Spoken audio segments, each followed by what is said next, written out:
fabricated din. Kulong. Bali, ganito yung itsura niya. Meron siyang extra din sa tagiliran. Ito.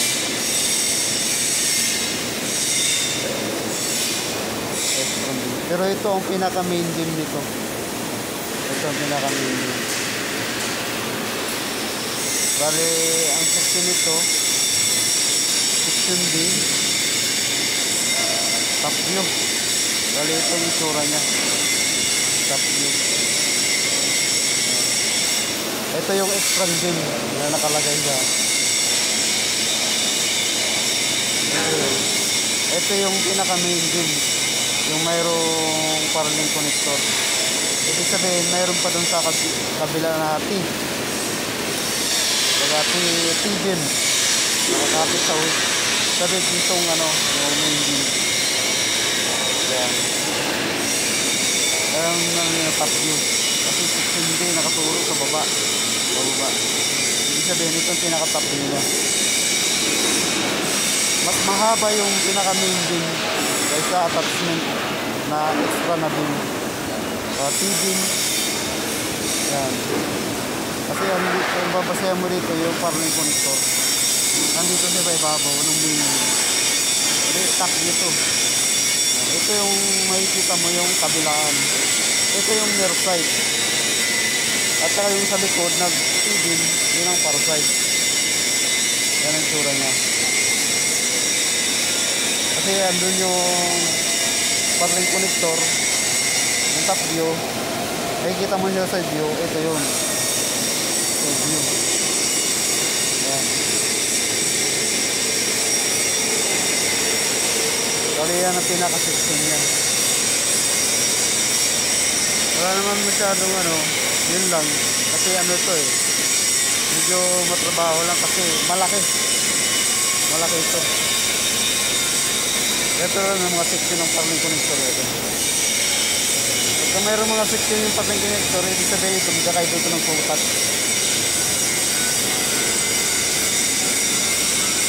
Yun yung project pa pala to.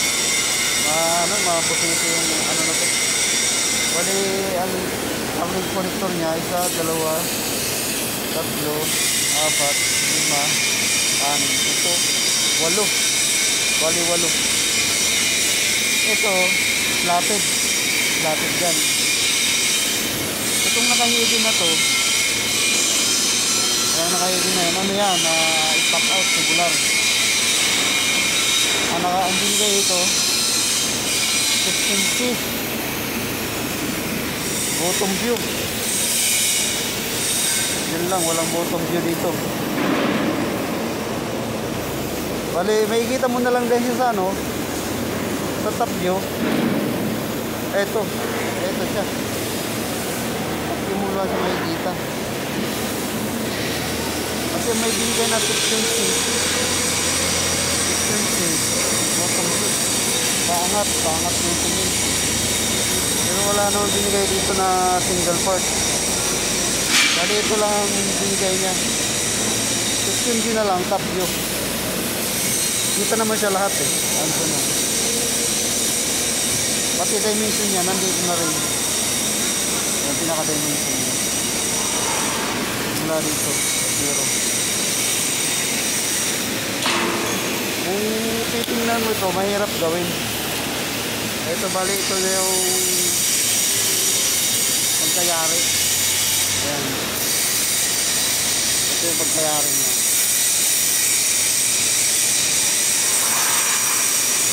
Ito yung sinasabi kong pinaka-main beam. Main beam. Ito yung extra beam.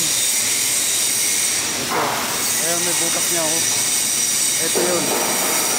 Ayan yun. Tapos yung nasa likod, ito yun. Ayun. Outside. Ito rin yung stock out na sinasabi ko kanina.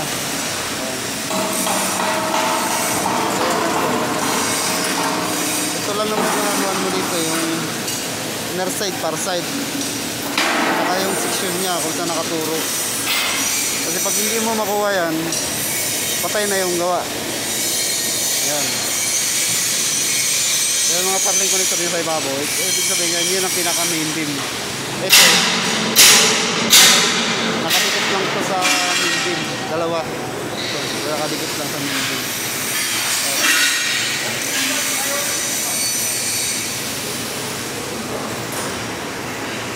Hanggang dito lang mga kapakal. Salamat sa panonood. Content lang ito sa mga bago.